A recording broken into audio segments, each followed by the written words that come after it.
मित्रों, ये तो सभी जानते हैं कि हिंदू धर्म के अनुसार एक पत्नी का एक से ज्यादा पति होना गलत है, लेकिन फिर भी ये प्राचीन काल में संभव हुआ, जो लोगों को हैरत में डालने के लिए काफी था।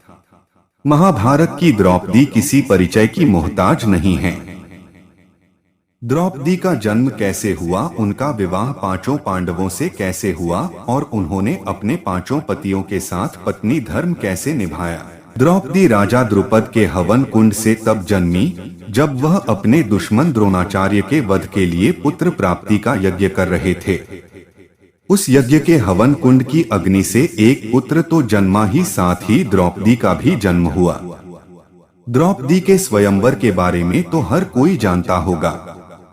द्रौपदी के पिता ने उनकी शादी के लिए एक स्वयंवर का आयोजन किया था, जिसमें गोल गोल घूमती मछली की आंख भेदनी थी और शर्त रखी गई थी कि जो भी मछली की आंख में तीर मारेगा वो ही द्रौपदी से शादी रचाएगा। जिसके बाद बड़े बड़े राजाओं के पुत्रों ने ये काम करने की कोशिश की, लेकिन सफल नहीं हो पाए। तब अर्जुन ने स्वयंवर की शर्त को पूरा किया और द्रौपदी को अपनी पत्नी बना लिया।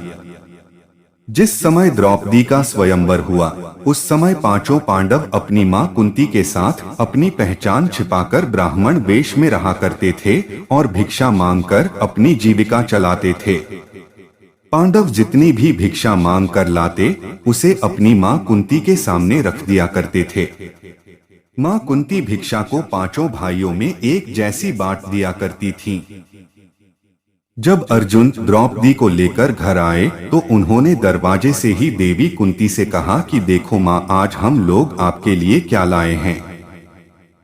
कुंती घर के कामों में इतनी ज्यादा व्यस्त थी कि उन्होंने अर्जुन की ओर आंख उठाकर भी नहीं देखा और पांचों भाइयों को आपस में बांटने को कह दिया। पांडव भाई और उनकी माता कुंती के सत्यवादी होने के बारे में हर कोई जानता है। वे पांचों भाई मां के हर आदेश का पालन करना अपना धर्म समझते थे। अपनी मां के इस आदेश के बाद पांचों भाई उलझन में पड़ गए, लेकिन जब कुंती ने द्रौपदी को देखा तो वे खुद आश्चर्य में पड़ गई और सोचने लगी कि ये मैंने क्या कह दिया। परेशान होकर उन्होंने अपने पुत्र धर्मराज युधिष्ठिर से कहा कि कोई ऐसा रास्ता निकालो जिससे द्रौपदी का कोई अनर्थ भी न हो और मेरे मुंह से निकली बात भी झूठी न हो। युधिष्ठिर भी इस समस्या को नहीं सुलझा पाए और हार मान गए। जब ये बात राजा द्रुपद को पता लगी तो वे भी परेशान हो गए। उन्होंने अपनी सभा में बैठे भगवान कृष्ण और महर्षि व्यास से इस बात का जिक्र किया। इस पर महर्षि व्यास ने उन्हें बताया कि द्रौपदी को उसके पूर्व जन्म में भगवान शंकर ने ऐसा वरदान दिया था। भगवान शंकर के उसी वरदान की वजह से ये समस्या आन पड़ी है। महर्षि व्यास के समझाने पर राजा द्रुपद अपनी बेटी द्रौपदी का पांचों पांडवों के साथ विवाह करने को राजी हो गए थे। तो इसके बाद सबसे पहले उनका विवाह सबसे बड़े युधिष्ठिर के साथ किया गया और उस रात द्रौपदी ने युधिष्ठिर के साथ ही कक्ष में अपना पत्नी धर्म निभाया।